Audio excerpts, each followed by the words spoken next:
Hey guys, Zero here. Doing another unboxing. I know it's been forever since I've made a video, but that's what happens when you have a 1.5-year-old son.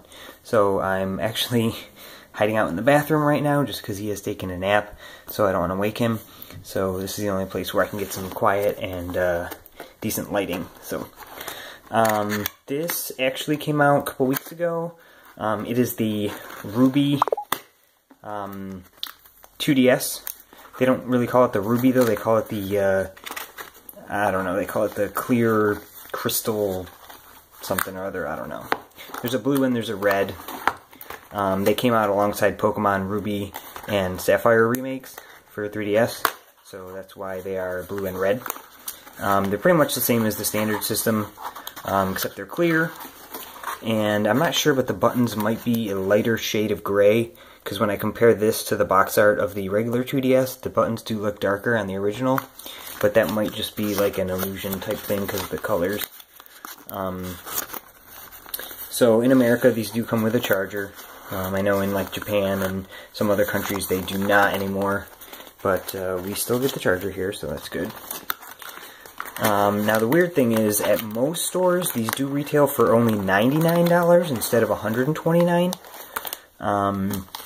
It's kind of strange, because these are kind of better than the regular ones because they're limited edition colors, but for some reason they decided to put them at $99. Now, at Target, where I work, they are $129, but pretty much anywhere else you go, they're going to be $99, so I just price matched it to Walmart and got it for $99, so, box is pretty standard, same exact stuff on the back.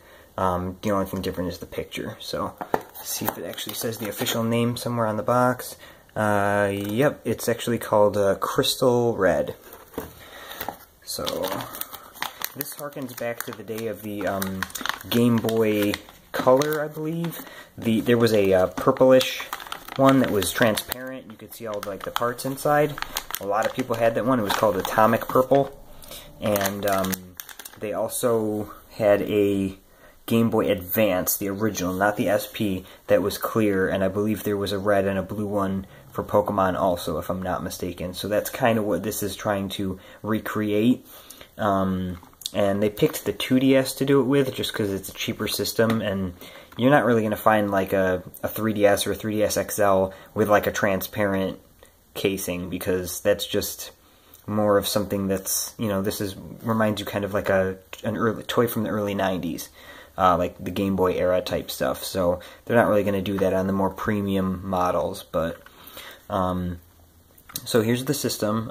You can see just everywhere on it, it's transparent, so you can see all the little doohickeys and motherboards and stuff inside.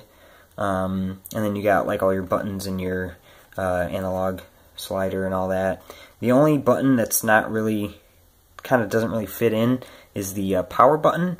Instead of being gray or black or transparent, it's actually just a solid red, which is kind of weird.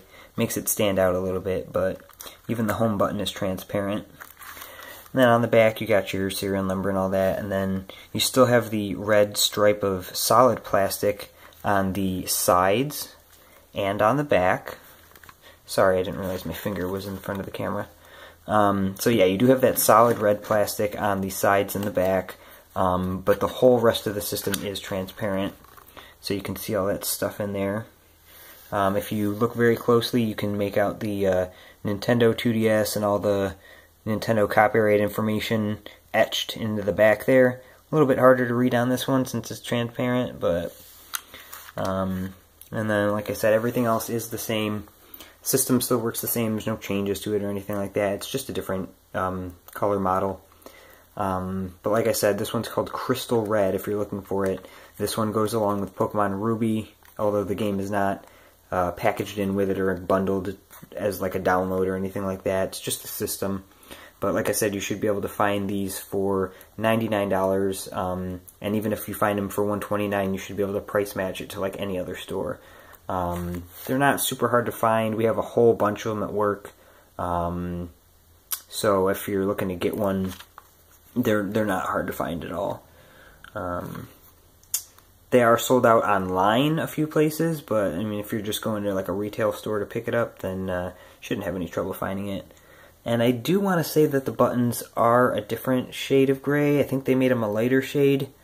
I'm not sure if that's for, you know, just because they thought it would look better with the clear red, or if it's because the older systems that were transparent had lighter buttons. I'm not sure. But yeah, it definitely does look like on the other systems, the other 2DSs and the 3DS, the D-pad and the buttons are more of like the same color as the analog slider. But here the analog slider is a dark gray, and then all the D-pad and buttons are like a light gray. So it does look like they changed those. And then again, like I said, the power button there is an actual solid red. Kind of like the sides and the back, but like a little bit lighter. So I'll just give you a few more quick glances at it here. It looks pretty good from like an angle. The back, again, it's pretty cool. Definitely a cool limited edition system to have. So there's my unboxing for the red. As I said, there's also a blue. I'm not going to pick that one up because it's pretty much the same thing, just in blue. But I'm sure you can find other videos of that on YouTube. So until the next video, I will see you guys later.